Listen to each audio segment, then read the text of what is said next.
The afternoon sun bathed the quiet suburban neighborhood in warm gold, casting long shadows across manicured lawns and pristine white picket fences. It was the kind of place where every mailbox gleamed, every tree was precisely trimmed, and every driveway held a luxury car, a place designed for people with power, or at least those who believed they had it. Aisha and Jordan Bennett, a stylish black couple in their mid-30s, pulled up to the cul-de-sac in a deep blue Tesla. Aisha stepped out first, smoothing the sleeves of her soft beige blazer. Jordan joined her in a charcoal gray suit, adjusting his tie. They looked like success, like calm confidence, like a couple used to boardrooms, strategy meetings, and million-dollar decisions, because they were. But today wasn't about business. It was about finding a home, a place to raise a family, build memories, plant roots. Aisha clasped Jordan's hand. "I like it already," she said softly. "The neighborhood feels right." "Then let's make sure the inside matches the outside," he replied with a smile.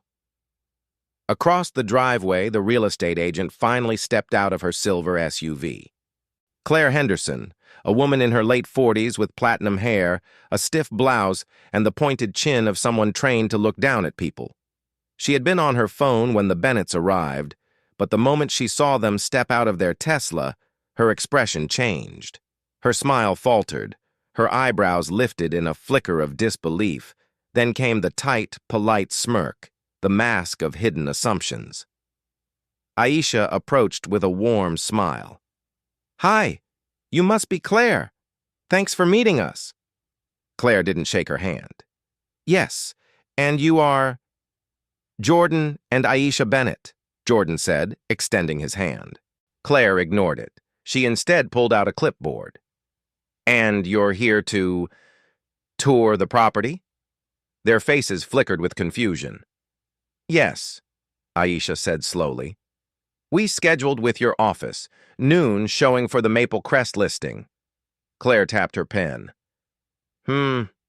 Right, well." Her eyes swept them again, lingering on their skin, their clothes, their presence. "You understand this is a high-end property, right?" Jordan's brow tightened. "We're aware." Claire gave a short laugh, the condescending kind that carries insults wrapped in politeness. "I'm sure you are. It's just, people sometimes misunderstand what they qualify for." Aisha's jaw tensed. "Is there a problem?" "Oh, no," Claire said quickly, clearly lying. "It's just that this home is part of a luxury development. A certain clientele tends to purchase in neighborhoods like this. Families with long-standing financial portfolios, established names." Aisha and Jordan exchanged a glance. They knew this tone. They'd heard it in banks, airports, boardrooms. They knew exactly what clientele and established names meant. Jordan kept his voice calm. "We've reviewed the listing. We'd still like to see the home," Claire sighed dramatically. "I'm afraid the home is under contract. It's no longer available." Aisha blinked. "Under contract? We confirmed the showing yesterday?" "Yes, well, things change quickly in luxury real estate." Jordan's eyes narrowed. "Then why is the for sale sign still up?" Claire froze for a second, caught, then quickly regained her composure. "It hasn't been updated yet." Aisha stepped closer. "Is the house truly under contract, or are you refusing to show it to us?" Claire stiffened. "I don't refuse showings. I use my professional judgment, and frankly, this neighborhood might not be the best fit for everyone." Everyone. That word burned. Jordan exhaled slowly. "We didn't ask for your judgment, Claire. We asked for a showing." "And I'm telling you," Claire snapped, her voice rising, "that it's pointless. You won't get approved for this kind of property. These homes go to serious buyers." The insult hung in the air, sharp, ugly, deliberate. Aisha took a step back, stunned not by the words, but by how comfortable Claire was saying them, in broad daylight, in a neighborhood full of witnesses. to two people she knew nothing about. Jordan touched Aisha's hand gently. "Let's go," he said. "We'll handle this another way." Claire crossed her arms with a smug smile. "Good idea.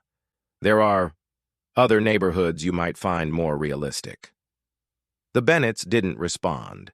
They simply turned away, their faces composed, but their hearts burning. As Claire climbed back into her SUV, she didn't bother acknowledging them again. To her, the matter was closed. She had decided they weren't worthy, didn't belong, didn't fit. She had no idea the couple she had just dismissed wasn't just qualified. They weren't just serious buyers. They weren't just wealthy. They were the owners of the entire real estate firm she worked for, and tomorrow morning when she walked into her office, that truth would hit her like a storm. The next morning, the glass doors of Henderson Realty Group opened to the usual rhythm. Keyboards clicking, phones ringing, and agents greeting clients with practiced smiles. Claire Henderson strutted through the office, heels clicking like a metronome of self-importance. She carried her latte in one hand and her phone in the other, ranting to her colleague Lisa. "I swear, Lisa, you wouldn't believe it. They pulled up in a Tesla, thinking that made them luxury buyers," Claire scoffed. "Some people just don't understand how this market works." Lisa hesitated, glancing around nervously. "You mean that couple you turned away yesterday? Claire, you probably shouldn't—" "Oh, please," Claire interrupted. "I did them a favor. They'd never afford that home anyway. This is Maple Crest, not Main Street." She laughed lightly, but her laughter stopped when she saw Janice, the receptionist, standing stiffly near the entrance, eyes wide as if she'd seen a ghost. "Morning, Janice," Claire said casually. "You look like you've seen the IRS." Janice swallowed hard. "Claire, you might want to step into the conference room." Claire frowned. "Why?" "Because the regional directors are here, and they've asked for you." Claire's brows knitted. "Regional directors? What for? I don't have a scheduled meeting today." But Janice didn't answer. She simply looked toward the frosted glass conference room where several executives were gathered, including two familiar faces she couldn't quite place. Claire opened the door with a bright, performative smile. "Good morning. I wasn't expecting a—" Her words froze. Sitting at the head of the table were Aisha and Jordan Bennett. Claire's heart stopped. The world tilted for a second. Her latte trembled in her hand before splashing onto the carpet. "Ms. Henderson," Jordan said calmly, his tone professional but cold. "Glad you could make it." Aisha's gaze was unreadable, polished, poised, and devastatingly controlled. "Please have a seat," she said, motioning to the empty chair across from her. Claire tried to laugh it off, voice cracking. This must be a mistake. I didn't realize you were—" "The owners," Jordan finished for her. "Yes, we gathered that yesterday when you refused to show us one of our own listings." Claire's mouth opened, but nothing came out. Jordan leaned forward, clasping his hands. "You didn't just turn away two potential buyers. You violated company policy, federal law, and basic human decency, all in a 10-minute interaction." Aisha slid a folder across the table. Inside were screenshots of emails, listings, and video footage from Claire's body cam, required for all agents during showings. Claire's face paled as she saw herself on the screen, sneering, condescending, dismissive. Jordan continued. "We started this company to create opportunities for everyone, to make sure no one would ever feel small while chasing their dream home. And yet, under our roof, you've turned that mission into a mockery." Claire's eyes darted desperately between them. I didn't know who you were. If I had—" Aisha's tone sharpened. "That's the problem, Claire. You'd have treated us differently if you knew. But integrity isn't about who someone is. It's about who you are when no one is watching."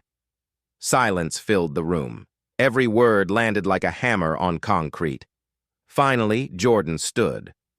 "Effective immediately, your employment with Henderson Realty Group is terminated. HR will escort you out." Claire's knees weakened. "Please," she whispered. "I've worked here 12 years. It was one mistake." Jordan's eyes softened just slightly. 12 years, and one moment showed us everything we needed to know. She bowed her head, tears spilling as she stood. Every eye in the office followed her as she walked out, the same prideful stride now broken, heavy with humiliation. Outside, Claire stopped at the parking lot, staring at the clear blue sky. She had spent years selling homes built on dreams, but never realized she had destroyed her own foundation with prejudice. Inside, Aisha and Jordan stood in the now quiet conference room. Jordan exhaled slowly. "I almost lost it yesterday," he admitted. Aisha touched his hand. "You didn't have to. People reveal themselves, and karma does the rest." That afternoon, a company-wide email went out from the Bennetts. "We do not tolerate discrimination in any form. Our clients, partners, and employees deserve respect, not judgment. Every door we build must open for everyone." The message spread far beyond the company. News outlets picked up the story, and soon social media exploded with praise for the Bennetts' grace and power. Claire, now unemployed, watched it all unfold on her phone. For the first time, she didn't feel angry. She felt small, human, and ashamed. She realized what the Bennetts already knew. Prejudice blinds people to greatness until it's too late. A week later, the Maple Crest home sold. Not to anyone else, but to Aisha and Jordan. As they stood in their new living room, sunlight pouring through the wide windows, Aisha whispered, "We didn't just buy a house." Jordan smiled. "We built a legacy." And outside, the for sale sign finally came down, replaced by one that read, "Bennett Realty, opening doors for everyone."